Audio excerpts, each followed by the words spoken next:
Probably be other people who were, determined to survive and, would go and try to find some way to optimize their chances.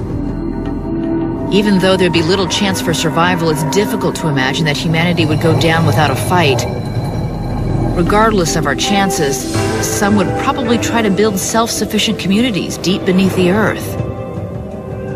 As our expiration date grew nearer, governments might collapse and the money they back might become worthless.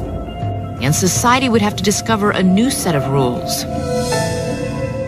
I think as we get closer, as that sand of time runs out of the hourglass, it'll be much harder to enforce the rules and to continue the behavior that we had up to that time. How would you behave if you knew the date of your death? Would you go to work, pay your bills, mow your lawn?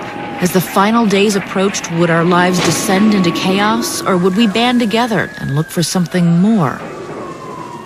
I think what's going to happen is if we see this asteroid coming, and we're in a situation where we're not really sure what to do, we're going to look for love. We're going to look for understanding. We're going to kind of hold on to what we have, and for those people that have no one, they're going to frantically search for the comfort that they can have as time slowly ends.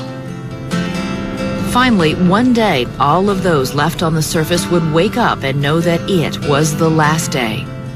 Then the last hour, and then the last minute. I like what they always show in Hollywood. As the asteroid comes, people hear it and they look up and they see this flaming ball moving. These objects are moving 10, 15 miles per second. That is hypersonic. You're not going to hear it, you're not going to see it. It takes it a few seconds from when it first hits the top of the Earth's atmosphere to when it actually touches down. During those few seconds, it glows, not red hot, not yellow hot, white hot, getting up into violet hot.